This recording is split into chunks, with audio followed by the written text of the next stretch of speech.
Lone Black Train. It's been a good long while since I've seen my ma and pa. It was just as well Mac and I got along on the farm just fine after they left. We never got an explanation or a word of warning. One day we woke up and they were gone. Granny wouldn't tell us where they'd gone off to, but in time we came to understand why. They loved us, or at least that's what I'd like to think they did. They'd always tell us that Mac and I made them prouder than a group of lions at a caribou eating contest. I always found that saying a bit weird, but it was one of the quirks that made 'em my ma and pa. I have to admit, waiting at this train station at near midnight did make me a bit nervous. The lone gas lamp only lit about half the platform, and the light was only a flickering essence of the sunny days in Ponyville that that they were regularly blessed with. Long dancing shadows on the old hardwood reminded me of the time that me and the girls went in a canter lot and to do that horse foreman play. I'd like to think I made a pretty good advisor to Chancellor Putinhead, though I gotta admit, any pony with a name like that must have hated her parents. I'd just come from a party, though it wasn't the best one I'd ever been to, that's for sure. All of my friends and my family were there, wishing me well on my journey. It was a going away party, but those are always kind of bittersweet, you know. It was like the one you threw for me when I was going over to the Canterlot Rodeo, only a bit more somber. I was a stubborn fool back then, refusing to return until I had the money I promised them. That was a long time ago. From what I heard, they'd all been prepared for this party for a while now. I don't know why they insisted on getting all emotional though. It wasn't like I'd ever see them again. They knew this trip had been coming for a long time. Darn trees aren't as sturdy as they used to be, but they sure are heavy. A midnight train was a bit unusual, but it wasn't my job to question these things. My only job was to get on board. I looked at the clock near the lamp. It was a stroke of midnight, right as I noticed the hand move over the 12. I heard a lonesome whistle echo across the empty fields. I figured it was my ride. The boards beneath my hooves began to shiver, making my legs kinda numb for a spell. Looking down the tracks, I was nearly blinded by a white light of the headlight at the front of the engine. The steam billowed out of the sides and the stack was in sharp contrast to the color of the train. From what I could tell in the dim light, it was a simple black engine, black coal car, and a few passenger cars. They didn't look very modern, but I wasn't one to take a free trip for granted. As it pulled into the station, I could see some of the faces of the ponies and griffins already on board. Some were asleep, others looked tired, others scared. I couldn't imagine why. It was just a dang train. Once it finally came to a stop, the engine hissed in relief, releasing the pent-up steam in a cloud covering most of the platform. I could see the shadowy form of what I reckoned was the conductor stepping down from the lead-cracked car.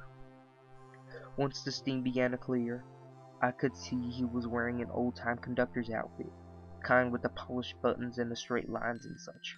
Rarity'd probably know what it was called, but his uniform didn't look all that sharp. The buttons were a bit tarnished and the jacket looked like it had been meant to be worn by a bigger pony. "Applejack," he said. His voice was a lot more gruff than I expect from a unicorn his size. I couldn't call him old, more like worn. He had some gray stubble around his chin, kinda sunken eyes, and a slim mouth, almost like a cut across his face. His wiry mane stuck out from beneath his conductor's hat, but at all kinds of weird angles, so I couldn't imagine a fellow like this taking good care of himself. Ma taught her foals not to judge other ponies, so I just nodded. "Welcome aboard," he grumbled in a raspy voice of his. I didn't know many railway ponies, but I'd have to imagine most of them sounded like he did. He opened the door to the first car, and I climbed up the steps. It was alone. No pony else in all 30 seats but me. "Ain't any pony else?" I turned to ask him, but he was gone, and the door had been shut. I shrugged my shoulders and took a seat. As the train lurched forward, I watched the station drift past a window in the darkness. Then some of the fields in the town of Ponyville itself. I recalled all the fond memories I'd made there, as well as the friends I'll never forget. I hated leaving, but I knew that there was something that wasn't really an option. A girl needs to see her parents, and I'm glad I'm finally able to do it. But it did leave a certain bitter taste in my mouth. As I sank into the plush of the seat, I looked around that was apparently my own private car, and thought about the unique situation I found myself in. All alone, headed on a westbound odyssey on a train with no name.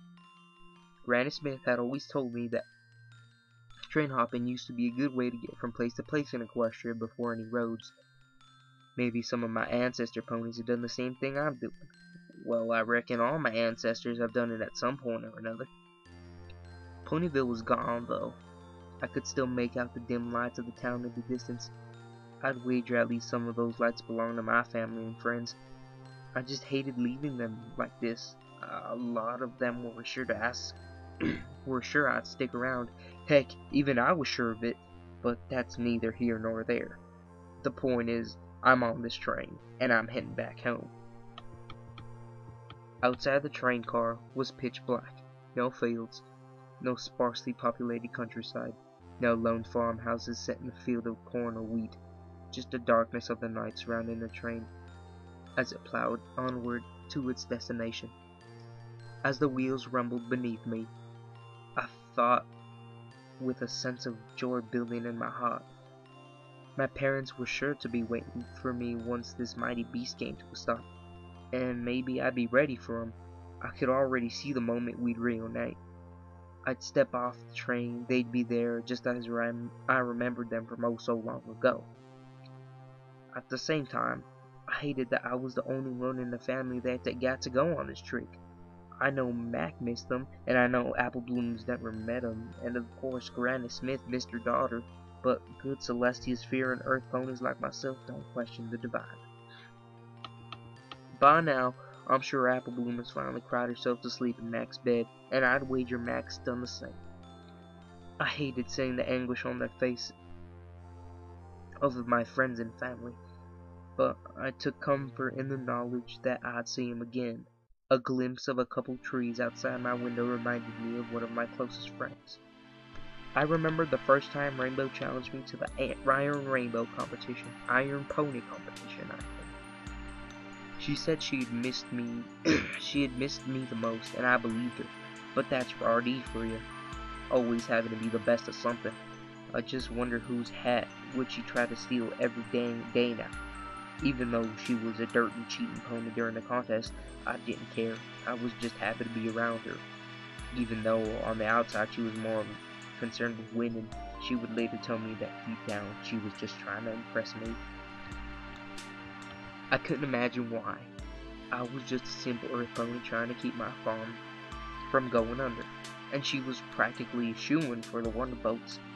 A lot of pillow talk would reveal that she would actually join the Wonder Boats because she dropped out of flight school, and that was the first time I'd ever seen her cry. I don't mean to get teary-eyed, I mean really, truly cry. She had a dream she'd wanted since she's just a filly, and it was forever out of her reach. I couldn't really empathize, as the farm hadn't all I'd ever known or wanted, but I comforted her all the same. I remember the nights we'd hang out in the hayloft shooting the breeze. I always figured Rainbow's independent attitude was just a cover. Every pony needs some pony to confide in, and I guess I was her some pony. I set my eyes to the sky as the pitch darkness outside continued to envelop the train. If not for those wonderfully twinkling stars, I'd have thought we were right in the Tartarus itself. Through Tartarus itself. They were brilliant, but Princess Luna's pride was something amazing to behold. I'd once recalled Twilight telling a story about how every star in the sky is like our sun, and could have all kinds of strange and alien planets floating around it. It's hard for a simple Earth pony like myself to grasp such an idea, that every star could hold a planet of creatures looking into their own night sky and wondering if any intelligent life is looking back at them. Twilight, of all friends I had made in Ponyville, she's the one that I'm most concerned about. She's a brilliant unicorn, much smarter than I or any pony else in the hole-in-a-wall town could hope for, but what she knew in book smarts, she sometimes lacked in common sense. She'd once wandered into the Everfree Forest and gotten herself turned to stone by a cockatrice. All the book learning in the world can't make up for something like that. But she was a good girl, with a good head on her shoulders. The princess was pretty smart to choose her for her student. I only wished I'd gotten to a bit more time with her. I know the farm was my life, but before my parents left, I had other dreams and aspirations. Don't get me wrong, I got my cutie mark because I realized that the farm was where I belonged, but that didn't mean I didn't have any other interests. As embarrassing as it is for me to admit this, I was never a very good reader. As a matter of fact, Apple Bloom had surpassed me early in her schooling, and I'd give all her language homework to Mac to avoid embarrassing myself. I wasn't illiterate, but I was darn close. The only other pony who knew about my problem was Twilight. When I first came to know her, and she figured out my little secret, I was so embarrassed. Instead of looking down her nose at me, she offered me to help. She wanted to show me all I'd been missing out on. Every day when I could get away from the farm early, I'd head over to the library and we'd start our lesson. At first, we started with Bo's books. I hated the idea of starting out with something so foolish, but she always told me you had to trot before you could gallop. It was hard, and I would get really frustrated and I wanted to quit. I know that it ain't like me, but in Celestia's honest truth, I wanted to quit and go back to my life that I knew several times, but she wouldn't let me. Twilight insisted I keep trying, insisting I sounded about some of these troublesome words until I could pronounce them correctly. I'll always love her for that. She showed a hard-headed Earth pony what persistence could accomplish. The train pulled out with my memories beginning to slow. I pressed my cheek against the cold glass, trying to see where we ended up. I looked down and could see no ground, or even the tracks beneath the iron wheel. In the distance, I could see a light. It was just a pinpoint at first, but as we got closer, it grew in intensity and size. I noticed the platform and the train station came into view, as daylight seemed to rise out of the darkness, creating an invisible line. The darkness we'd only come through from the light we were heading towards. The train came to a halt, the steam obscuring any pony went in the station from view, though I could make out a few hazy outlines in the clouds. The conductor came up to the steps with a clipboard in his magic and headed out in front of him. "Applejack, this is your stop," he said, opening the door in front of me. "You mean this train goes to more than one place?" I asked. "I mean, how often do you get a chance to ask a question like this?" "Indeed, but you don't want to know where the other line ends." I could tell by his tone that he wasn't fooling around. I hopped down the steps and waited for the smoke to clear as the train took off toward whatever awful destination awaited those that hadn't disembarked. As the steam evaporated, I noticed ponies of all types of clothing. Some wearing old western outfits, some in big poofy dresses, and others still in modern-looking clothes. "Applejack?" I turned around, hoping my memory of my voice was still reliable, and there stood my ma and pa, both overjoyed and a bit teary-eyed to see me. I couldn't hold myself back any longer. I charged straight into them. feeling both of their forelegs around me. Words couldn't begin to describe how I'd missed this feeling. I was finally with them. I was finally home. Sugar Cube, we're sorry we had to go so soon. It's okay, I assured them.